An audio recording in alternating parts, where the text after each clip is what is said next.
Under the comment section of the video I did about Ashraf Hakimi, many people were giving him the shouts of the Ballon d'Or, and the debate going on for about 11 to 12 comments. And yep, I do agree that Ashraf Hakimi also stands a fair chance at the Ballon d'Or.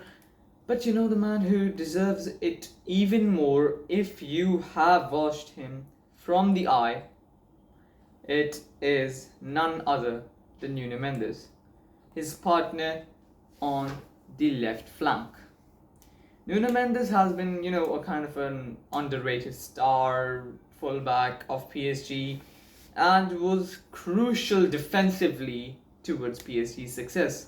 He was able to shut up most of the most brilliant right wingers of the world, and did that brilliantly. Whenever he emptied his pockets after every match, he would just see the right winger of the opposing team there. But are these facts enough to determine that he will be the Ballon d'Or winner? Well, we'll also have to consider the stats.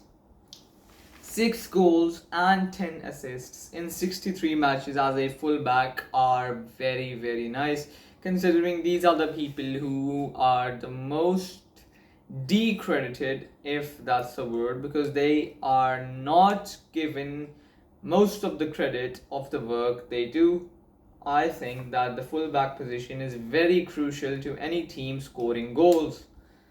And Nuno Mendes was one of the best fullbacks in the entire world last season. In the Ligue 1, he only conceded 0.86 goals per 90, which is good because, there are various matches in the Ligue 1.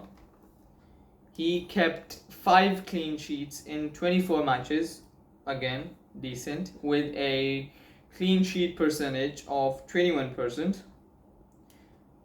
He had 70.76 passes per 90. This just shows that he was there when PSG were making up the play in the Ligue 1. He had 29 tackles, 18 interceptions. He won 90 ground duels and also won 16 aerial duels. He was dribbled past 16 times only, made 9 clearances, and had 76.92% shot accuracy.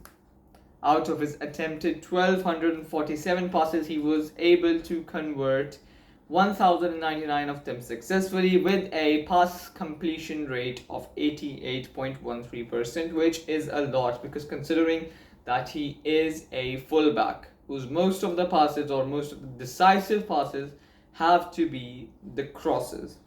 He attempted 54 crosses and attempted 49 dribbles, out of which 26 were successful. He was dispossessed 19 times.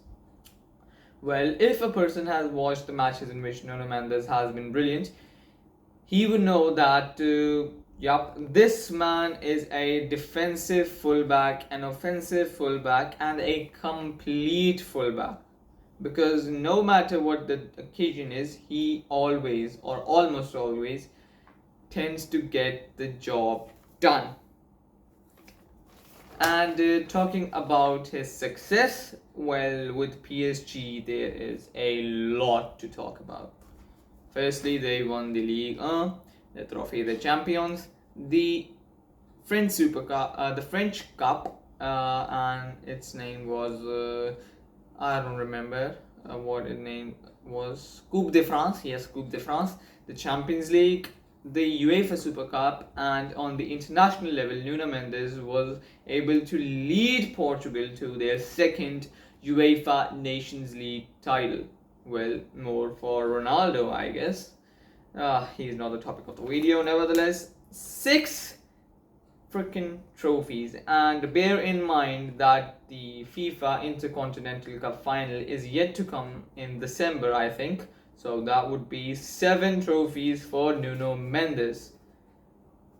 I don't know, if trophies aren't enough to win you the Ballon d'Or, then what is? Then seriously, man, stats alone are not very, they don't give a clear-cut perspective of how decisive the player was, but the times that player has been able to make their team win.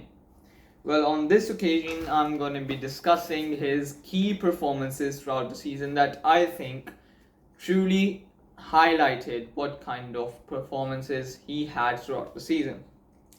First of all would be his first leg performance versus Liverpool. Although PSG lost that match, he completed the most tackles and won the most duels, and the same was the story for the second leg, where also he won the most duels, but this time PSG were able to win, and in the penalties, I think Nuno Mendes was there to score one of them. So yeah, he decisively finished it from spot and casually led PSG to the other round, the semi-final of the Champions League. And in the Champions League, another match I would like to discuss is his 2 goals and an assist versus Aston Villa in the Champions League preliminary round, the round of 32. Yup, they got upset. I think it was the round of 16 or the round of 52, I don't remember correctly.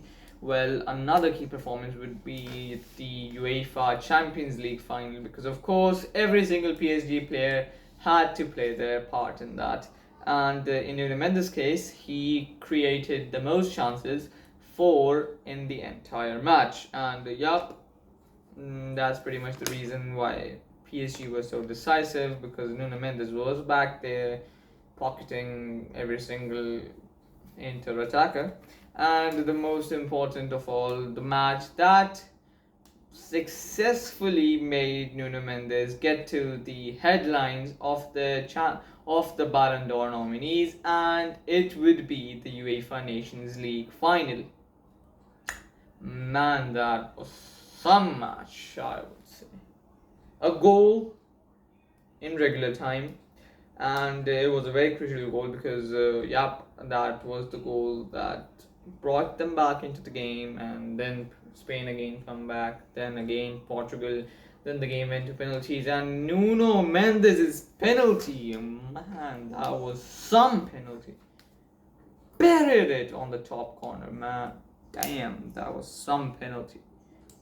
Anyone out there learning penalties, perfecting penalties, they should be using Nuno Mendes' 100% risk chances, because when you aim for the top corner, there's always a risk that it may go far, far away. That's a thing for another day. Well, Dembele did that in yesterday's match, so he has to learn from Nuno Mendes, I guess. And the way he pocketed Lamine Yamal in that match. I think the reason why Spain weren't able to absolutely dominate Portugal in that match was because Lamine Yamal was being kept silent by the entire team, and most importantly by the man assigned to mark him, which would obviously be Nuno Mendes, and who would forget his 2 dribbles against him, man. This just shows the level of Lamine Yamal, a 17-year-old who he was 17 back then, so don't come at me. And if he had a bad game, then people will start, bantering him, but not realizing that he is doing it all at just 17 to just attract this kind of hate. Well, you may think that I'm talking like Fabrizio, maybe. Alright, individual award, he made it to the UEFA Champions League Team of the Season, along with the UEFA Nations League Player of the Tournament. Man, sad to see that Diogo Jota passed away after that match, so yeah, rest in peace to him. Let's not get sad, because that's a thing for another day. So that was it for today's video, and I'll catch you guys in the next one, and until then, and also don't forget to give your opinion in the comment section, because I'll love to read them and then reply you back, because I'm a nerd. that was it for today's video, and I'll catch you guys in the next one. And until then, adios.